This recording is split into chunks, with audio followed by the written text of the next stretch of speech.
Hello student, good morning.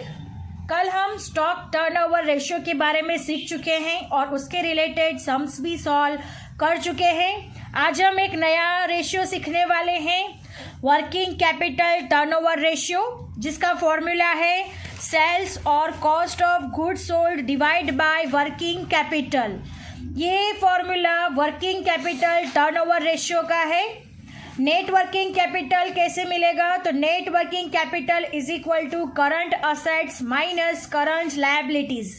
हमें question में से करंट असेट्स और करंट लायबिलिटीज को फाइंड करना होगा और फिर करंट असेट में से करंट लायबिलिटीज को माइनस करेंगे तो हमें नेट वर्किंग कैपिटल मिलेगा। When sales is not given in the sum, the ratio is to be calculated on the basis of cost of goods sold. Students, जब भी हमें क्वेश्चन में सेल्स नहीं दिया गया होगा तब हमें किससे फाइंड करना है? ये रेशियो कॉस्ट ऑफ गुड्स सोल्ड्स की मदद से हमें ये रेशियो फाइंड करना होगा। अगर हमें सेल्स दिया गया है तो हम सेल्स को डायरेक्टली यूज कर सकते हैं। This ratio is use to examine the efficiency of working capital. Higher ratio shows the efficient use of working capital. This ratio shows the relation between sales and working capital. If sales is not available in the relation between the cost of goods sold and working capital, generally the increasing trend is favorable. ये क्या दिखाता है? This ratio shows the relation between sales and working capital. If sales is not available, the relation between the cost of goods sold and working capital. अगर जब question में sales दिया होगा तो ये रिलेशन किसके किसके बीच में बताएगा? सेल्स एंड वर्किंग कैपिटल के बीच में। अगर सेल्स हमें नहीं दिया गया यानी सेल्स इज नॉट अवेलेबल तो रिलेशन दिखाएगा cost of goods sold and working capital. Generally the increasing trend is favourable. So student, this is the working capital turnover ratio. अब हम इसके रिलेटेड सम स्टार्ट करेंगे। So let us start our sum. Start question number 17। Question number 17 का question है, calculate working capital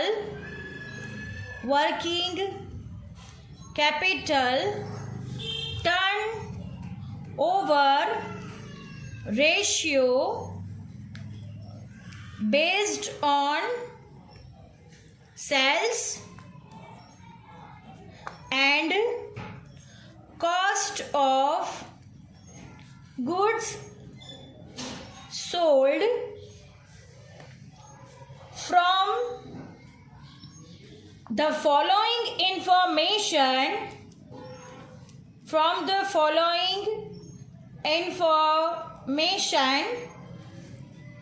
of Z Company Limited. Understand? Calculate working capital turnover ratio based on sales and cost of goods sold from the following information of Z Company Limited. Students, यहाँ पे हमें working capital turnover ratio find करना है based on sales और cost of goods sold, दोनों तरीके से find करना है और हमें इंफॉर्मेशन दी गई है। Look at here students, particulars rupees. सबसे पहले दिया गया है cost of goods sold 32 lakh rupees. Then next non current assets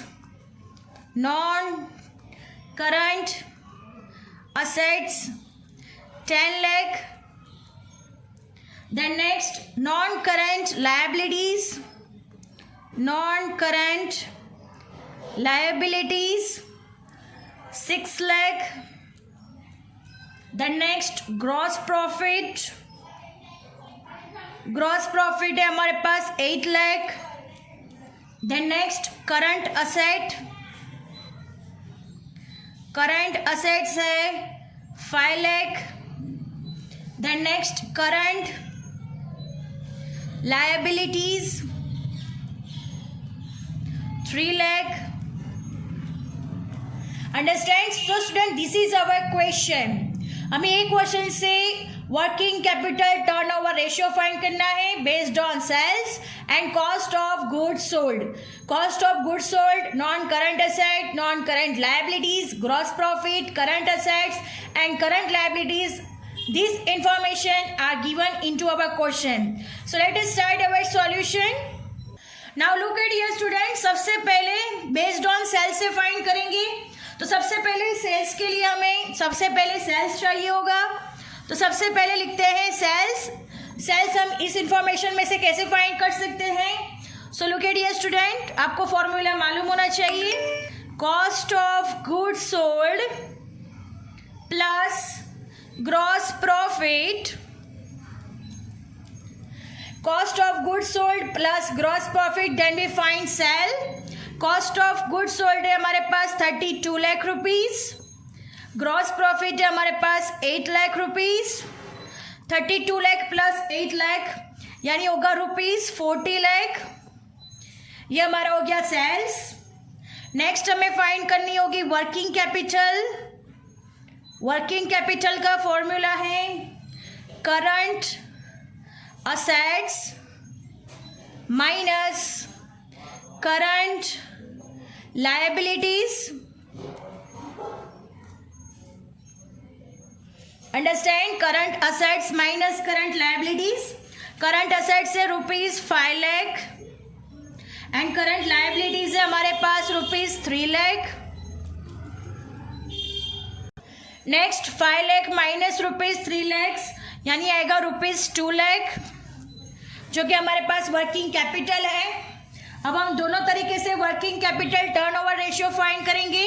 सो हम यहाँ पे लिखते हैं working capital turnover ratio. तो सबसे पहले बेस्ड ऑन सेल से फाइंड करेंगे. तो लिखते हैं बेस्ड ऑन सेल्स जिसका फॉर्मूला है working capital turnover ratio is equal to formula है sales divide by working capital. Understand, sales divide by working capital. Sales से हमारे पास 40 लाख जो कि हमने फाइंड किया हुआ है. कॉस्ट ऑफ गुड्स सोल्ड और ग्रॉस प्रॉफिट दोनों को ऐड करके हमने सेल्स फाइंड किया हुआ है जो कि है 40 lakh rupees divide by working capital जो हमने फाइंड किया हुआ है 2 लाख. कैंसिल करेंगे 2 20s are 40 यानी आंसर आएगा 20 times. Understand, based on sales working capital turnover ratio 20 times. अब हम based on cost of goods sold find करेंगे. Second one, based on cost of goods sold. Understand, दोनों तरीके से फाइंड करना है.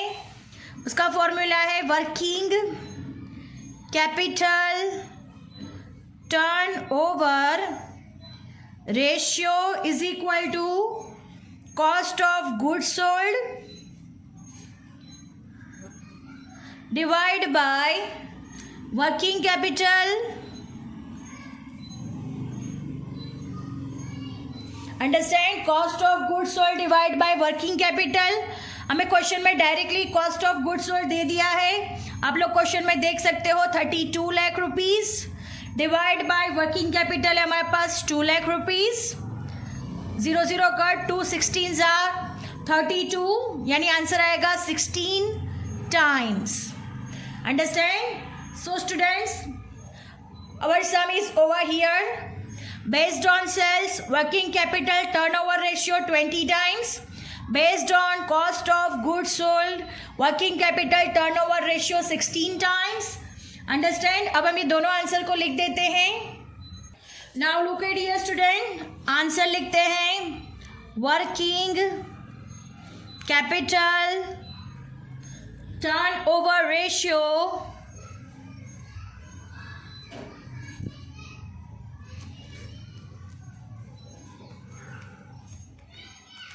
Working capital turnover ratio is equal to first based on sales, जिसका answer है 20 टाइम्स, एंड सेकेंड वन है based on cost of goods sold, cost of goods sold, जिसका answer है 16 times. Understand? So student, our sum is over here and lecture is also over here. I hope you understand it very well. Thank you students.